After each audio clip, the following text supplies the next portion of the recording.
Let me now welcome Mr. P Chidambaram. Thank you very much for joining us.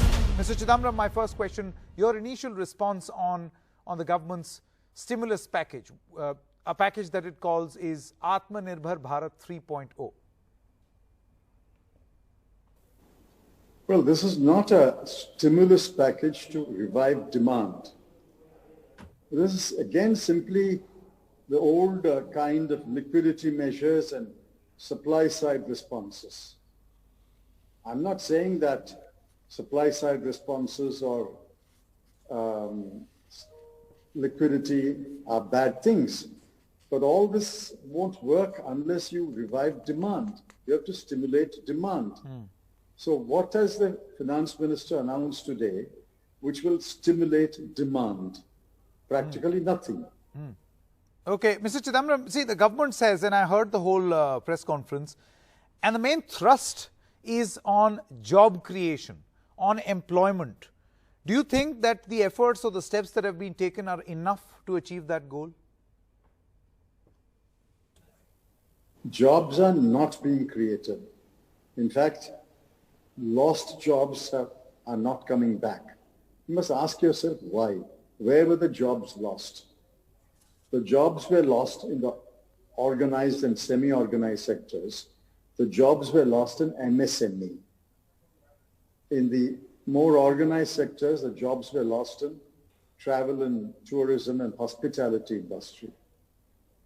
Where is the package for bringing back the jobs that were lost in the travel, tourism and hospitality sector and in the MSMEs? Nothing. As far as the informal economy is concerned, jobs were lost mostly by self-employed people and people who are what we call daily wage earners. Now, unless the broad economy, the general economy picks up, those jobs will not come back. Yes, maybe the jobs have come back in the agriculture sector because agriculture is blossoming or blooming. But what about the non-agricultural sector? Unless there is a general economic revival, jobs that were lost in the informal sector, in the non-agricultural informal sector, will not come back. Because, you know, Mr. Chidambaram, that's an important point because the government says that it is incentivizing the companies to get more people into the formal sector from the informal sector. How do you look at these incentives?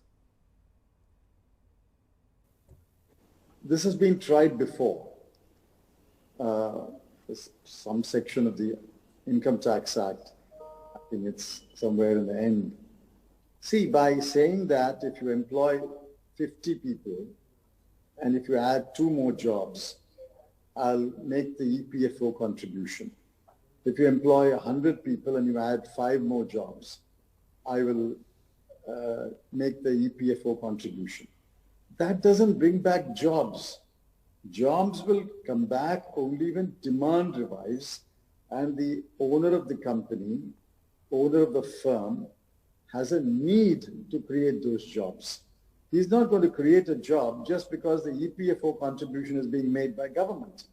If I have a small workshop where I employ 4 or 5 people or whatever, I won't add a job unless there is a need for me to add a job. Just because you offer me the EPFO contribution of 12%, will I spend the remaining 88% and add a job?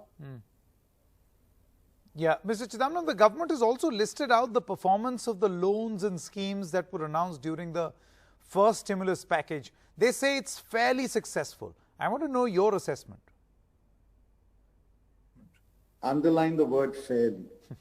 Now take your guarantee scheme. Now the initial impression that was created by the Finance Minister when she announced it, and if you look at the newspapers reports thereafter, for several days, several weeks in fact, the impression was the 3 lakh crore is a guaranteed amount. That is, they will bear the loss of lending up to 3 lakh crore, which means assume a NPA of 10%, they should actually lend 30 lakh crore rupees. Now the government has done a somersault and say, we only promised to lend another 3 lakh crore rupees. And even out of the 3 lakh crore rupees, they've still not reached the halfway mark in terms of disbursement. She gave the numbers today. Even out of the 3 lakh crore, the disbursement is less than 50%.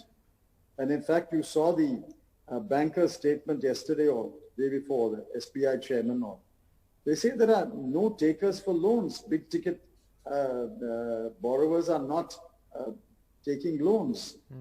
Only 2 out of 7 or something are approached us for loans. There are no takers for these loans, even if you are ready to offer them. So what, according to you, Mr. Chidambaram, should ideally be done to fast-track India's growth in the midst of this recession? See, I have repeatedly said, and not I, leave me out, many distinguished economists have said.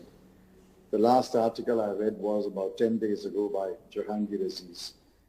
Repeatedly said, you have to put money in the hands of the people. Now, how do you do that? Today, I've relisted, we have listed it before, 4 steps that have to be done. Number 1, a fraction of the farmers get MSP today. Even that is in jeopardy after the 2 farm bills. Now make sure in every season, more and more farmers get the MSP. It must, 6% is the number that is being floated today. Let it go to 12%, 15%, 20%. Farmers must get MSP, number 1. Number 2, put money in the hands of the very poor people. The very poor people have lost their jobs and their livelihood. Put money in the hands. Have a scheme like Nyay. You copied Nyay, and I have no quarrel with that, when giving money under the PM Kisan program. But the Kisans are not the only poor people. There are non-Kisans who are poor. Make sure that money is transferred into the bank account of poor people. Choose the bottom 40%, bottom 30%, but choose that category and put money in the hands of those people. Thirdly, you must ensure that jobs are brought back. You'll have to have, well, this is mixed with 4. Capital expenditure alone can bring back jobs.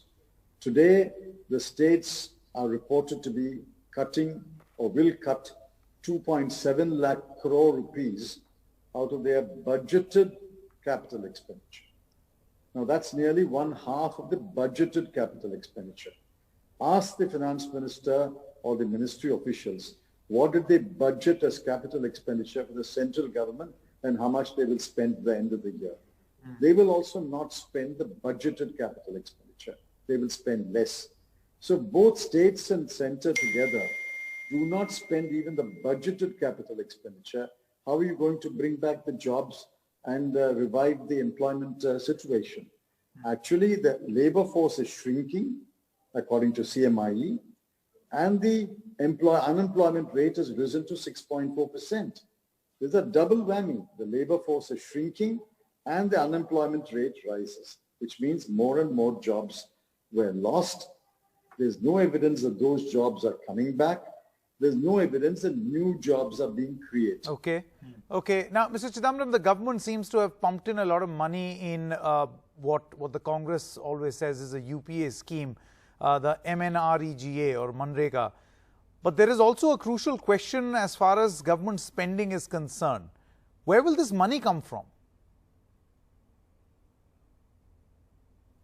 Where will the money come from for writing off the corporate loans of almost 1.5 lakh crore? Where is the money coming from for the PLI incentive scheme? Money won't fall from heaven. You have to borrow or you have to create money. So first step is borrow. Don't worry too much about the fiscal deficit. But if you think you have reached a point where we cannot borrow more, create money, monetize the deficit. Now, many economists have said monetization in such extreme circumstances is not a bad idea. So borrow or monetize, you will get the money. Okay, my final question, speaking of this PLI scheme, since you mentioned it, what do you make of the performance-linked incentive scheme, which initially was for only 3 sectors and now has been extended to 10 more? I must first have a report card on how the PLI scheme has worked in the sectors where it was extended, applied earlier. Let me see that report card. I welcome the extension to more sectors, but let me see the report card of the performance of the PLI scheme to the first lot of sectors, and then I will comment about the extension to the second lot of sectors. At least I have a paper written for me by one of the manufacturers of iPhones, which says the PLI scheme is only encouraging assembly, more and more assembly. It's not encouraging manufacture. Please ask the government what proportion of the mobile phones to which the PLI scheme was extended, what proportion of the mobile phones are being manufactured within India. You will find that the number is very small. Thank you very much for joining us with your analysis of the announcements that have been made. Thank you so much.